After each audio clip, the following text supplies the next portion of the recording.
iOS 12 is finally here, but where is the dark mode? What happened to what was probably the most requested feature in an iOS release yet? Dark mode on iOS, especially on the iPhone X. Well, in this video I'm going to show you how to enable it, how to enable dark mode in iOS 12, along with a few more tricks that should help make your iPhone experience better than it is. So yeah, grab some snacks, sit back, relax, and let's have a look.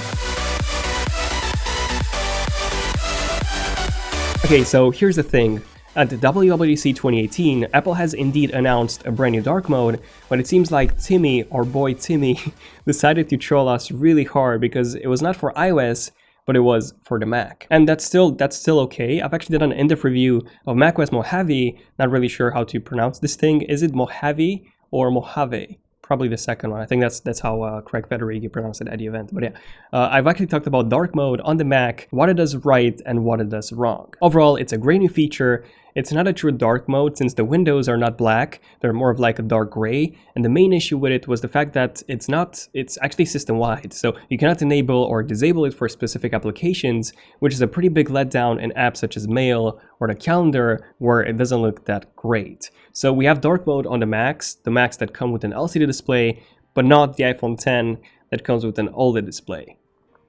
Well done, Apple. That pretty much makes as much sense as not having an always-on display on the iPhone X or charging the Apple Pencil from the iPad Pro like this. Not even to mention charging the Magic Mouse like this. So on an OLED display, the pixels can provide both the color and the brightness, meaning that you do not need a backlight at all. So you can actually turn off and on individual pixels when you wish. So if you're displaying a bright object among with a black background, only the middle pixels would actually be lit up. So all the other pixels would be turned off completely, meaning that you would not only get a perfect black display that would be indistinguishable from the actual dark bezels. And this looks amazing, by the way, especially on the iPhone X. You cannot tell where's the bezel and where the screen starts. But an OLED display would consume much less power than compared to an LCD display. And on an LCD display, for example, the pixels, they only provide a color and not the backlight. So you do need a backlight to light up the display all the time. So even when you're displaying just black, the backlight would still have to be on all the time, meaning that you would not only get this really grayish or bluish looking black, but it would also consume much more power than with an OLED display. So now you have a pretty good idea of why a dark mode would make so much more sense on the iPhone X and not the Macs.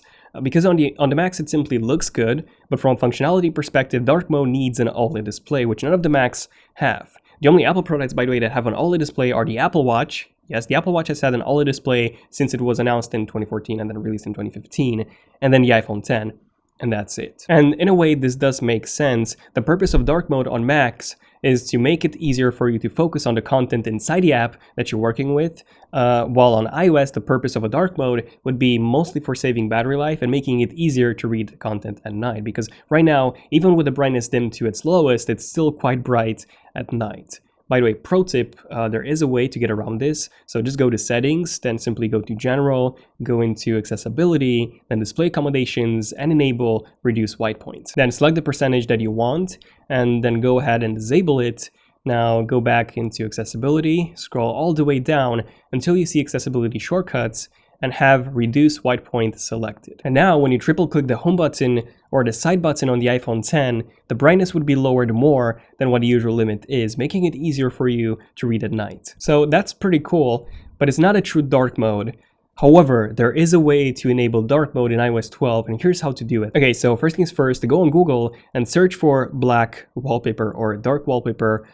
Find a good one that's just clean black, save it, and then apply it. Also, try and keep your home screen as clean as possible, because the less apps you have, the better dark mode would be working, and also the less power it would consume. Then simply go to settings, go to general, accessibility, display accommodations, invert colors, and then enable smart invert. So what this does is that it will invert all colors. However, first-party apps that had a dark interface, they would remain dark, and then photos and videos as well, they won't get inverted either. So now if I go to the home screen, you'll notice that the apps, they do look a bit off in terms of the colors, but it's not too bad. Now when I open up the clock app, there we go, it's still dark. So the clock app hasn't been inverted. Let's open up the calendar app. And whoa, take a look at this. It's dark as well. And then settings is also dark. The weather app works just like before, so no inverted colors in the weather app or anything. The notes app is also dark now. And then the mail app seems to be dark as well. So yeah, it seems to work really, really well. But this was with first-party apps. So if I go ahead and open up YouTube, actually YouTube has been updated for the smart invert that Apple implemented. So YouTube videos would look normal, but if you go into, I don't know, let's say BBC News or some other less popular apps, you'll notice that everything would be inverted and pretty much unusable. So Apple has made some improvements in iOS 12 on the smart invert, so the first-party apps should work even better than before with this mode.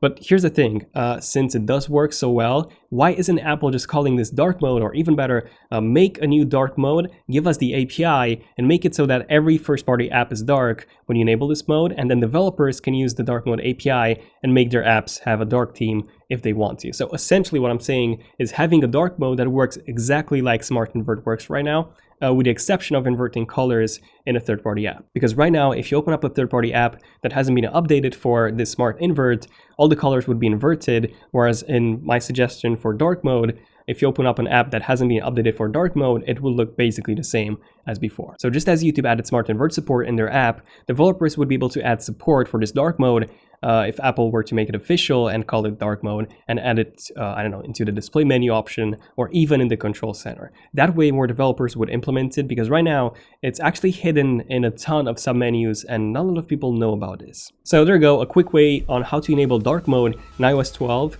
Again, this works on the iPhone, the iPad, and the iPod Touch. Definitely subscribe and enable notifications if you've enjoyed this video, and if you're new to the channel and you want to see more cool videos like this one. And also let me know in the comments, what are your thoughts on iOS 12 so far? Check out my top 35 plus new features in iOS 12, and also how iOS 12 changes the iPad experience by a lot. They're making a lot of changes on the iPad, and unfortunately those changes are not that good. So they're removing a lot of features from iOS 11 that iOS 11 brought to the table. So definitely check out this video and this video, especially this one. But yeah, thank you for watching. Feel free to like if you enjoyed it to let me know. I'm Daniel, and I'll see you guys in my next cool video. Hopefully the next one will be as cool as this one. If this one was cool, definitely. Yeah, thank you for watching. I'm Daniel. See you in the next one.